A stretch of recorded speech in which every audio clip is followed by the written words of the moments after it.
Canal Congo TV, il faut s'engager. On a Canal Congo TV,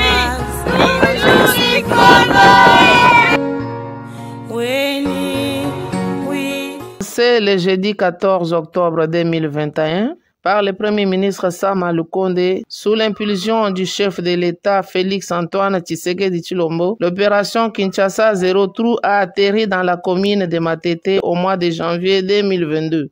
Hier sur le tronçon entre les quartiers Kwenge et Ngilima, aujourd'hui c'est le tour du pont qui relie la commune de Matete à la commune de Lemba. Sur les lieux, Maître Joël Mambembe Bondelo, l'avocat du peuple, le défenseur des Matetois, lui qui a milité pour l'effectivité des travaux dans sa commune, n'a pas caché ses impressions.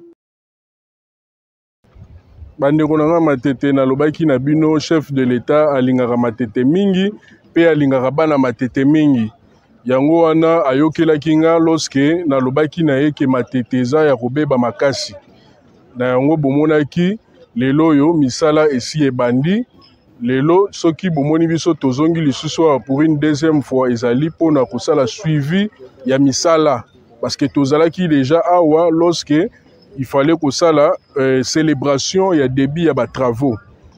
Na yango toyaki pour la première fois lorsque toyaki pour la première fois toyebisaki bino bana Matete ke musala oyo ekosuka kaka ne bandelite ekosuka kaka ndenge ba mususu bomonaka ke ba musala bandi esuki na katikati na yango bozomona ke effectivement na Matete musala bandi pe ezo continuer toyebisaki bino ke musala bakosala pont awa oyo ezali entre Lemba na Matete bomoni na ba image pont effectivement musala ebandi même lorsque soki bokei na niveau ya Jatoba kuna bomona ki effectivement misala ezokende na condition moko ya bien soki bokei na niveau ya Malandi misala ezo continuer na niveau ya Willens bomona peke musala pe bandi partout wana musala ekobonga partout na Matete mobimba Matete kobonga eloko nga na kosenga bino bana Matete bo continuer kosala nga confiance na ko décevoir bino te ba problème nyonso to Matete za nango biso to ko résoudre yango.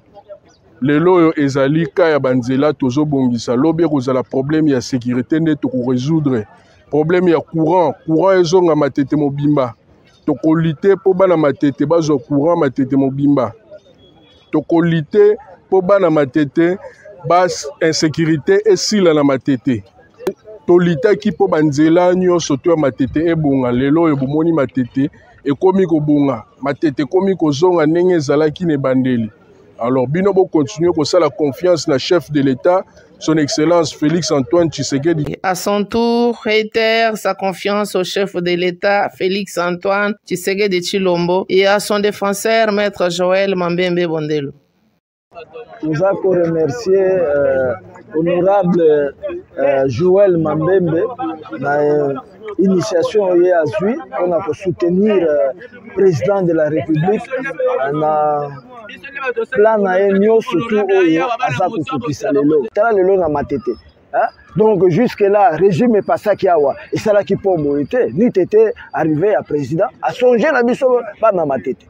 Zomon, tant qu'on a songé mission na Matete, de boyembaka que na ba élection to voter à 100%.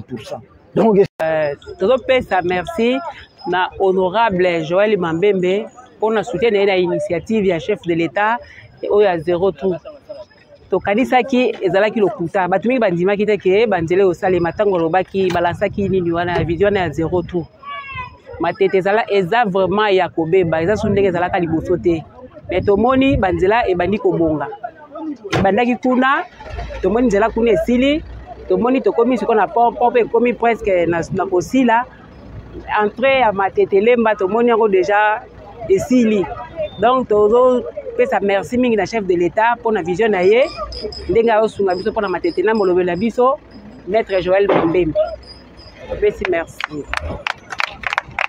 En tout cas biso na Matete to sepeli ya mingi pena oyeli biso pena na kati ya chantier na moi boye eza mingi te bayaka otala batu na kati ya chantier boye mwana commune etala batu na pena na kati ya chantier tosepeli ya trop honorable. Continuez kotalaka ba chantier nyonso oyo eza kati ya commune na yo boye. Eza malamu. Biso tolingaka nde boye visite.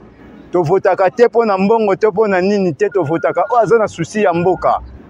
Yango bakomine landa matete mboka ba champion babengango oni britannique efula ba champion ebele edingwe moto na ngenge champion du Congo mwana matete 10 kilo taba champion na biso ya judo mwana matete